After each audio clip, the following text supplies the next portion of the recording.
Hi friends, இன்றைக்கி வாங்க நம்ம தோட்டத்தில் என்னென்ன காய் இருக்குது, அது எதெல்லாம் அறுவடை செய்யலாம் அப்படிங்கிறத பார்க்கலாம். ஃபஸ்ட்டு பாருங்கள், நம்ம காராமணி, அதாவது பைத்தங்காயின்னு சொல்லுவோம். நம்ம ஊரில் காராமணின்னு சொல்கிறாங்க.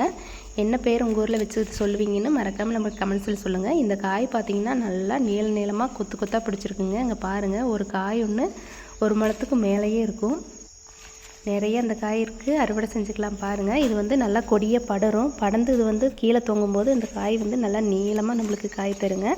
இது கொஞ்சம் இருந்தாலே போதும். நல்லா பொரியலுக்கு வந்து டேஸ்ட்டு சூப்பராக இருக்கும். சாம்பாருக்கும் வைக்கலாம்.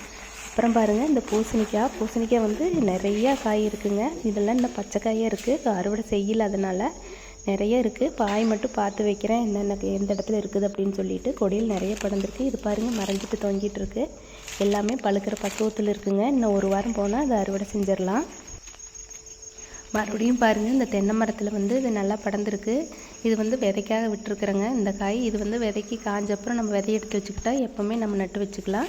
நிறைய பூசணிக்காய் இருக்குது, இந்த காராமணியும் இருக்குது. எல்லாம் அறுவடை செஞ்சாச்சு. நம்மளுக்கு தேவையானதை பூசணிக்காயில் இந்த பச்சைக்காய் பாருங்கள், பிஞ்சு வந்து இன்னும் நிறைய இருக்குது. பாருங்கள், இந்த கொடி வந்து நிறைய படர்ந்துருக்கு.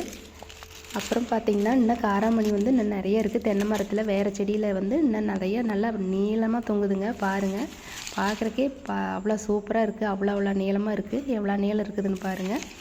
இதெல்லாம் இன்றைக்கி மொத்தமாக நம்ம அறுவடை செஞ்சுக்கலாம். இந்த காராமணி பார்த்திங்கன்னா நம்ம குழம்பு வைக்கும்போது அவ்வளோ டேஸ்ட்டாக இருக்கும். சுரக்காய் பாருங்கள், இது இந்த பச்சை சுரக்காய், கும்ப சுரக்காயின்னு சொல்லுவோம். இது வந்து டேஸ்ட்டு சூப்பராக இருக்குதுங்க பொரியலுக்கு. நம்ம அது வந்து சுரக்காயும் நிறைய காய்ச்சிருக்கு, அதையும் அறுவடை செஞ்சுக்கலாம். பாருங்கள், இன்னும் நிறையா பிஞ்சு வச்சுருக்கு. பூ பிஞ்செல்லாம் இன்னும் நிறைய இருக்குதுங்க. இது விதைக்காவும் நிறைய காய் விட்டு வச்சுருக்கிறேன்.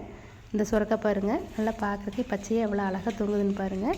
இந்த மாதிரி தென்னை மரத்தில் படர்ந்ததுன்னா பந்தலே தேவையில்லைங்க. நம்மளுக்கு தேவையான காய் எல்லாமே அதில் படர்ந்து இந்த மாதிரி கொடியாக படர்ற செடியெல்லாம் பக்கத்தில் ஊனி விட்டோம்னா நிறைய காய்க்குங்க. அப்புறம் பார்த்திங்கன்னா இந்த பச்சை பீன்ஸ் மாதிரி இருக்கிற லாங் பீன்ஸ்லேயே பச்சை பார்த்திங்கன்னா இதுவும் நல்லாயிருக்கும். பாருங்கள், இதுவும் நிறைய இருக்குது, பறிச்சுக்கிட்டேன். இன்றைக்கி தேவையான நம்மளுக்கு தேவைக்கு அதிகமாகவே எல்லா காயும் இருந்ததுங்க. எல்லாம் அறுவடை செஞ்சாச்சு. கீரையும் கொஞ்சம் இருந்தது, கீரையும் கொஞ்சம் பறிச்சுக்கிட்டேங்க.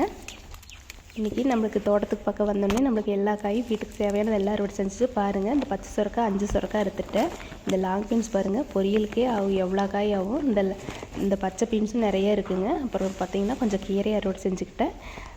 இந்த மாதிரி வீடியோ பிடிச்சா லைக் பண்ணுங்கள், ஷேர் பண்ணுங்கள், மறக்காமல் சேனலை சப்ஸ்கிரைப் பண்ணிக்கோங்க.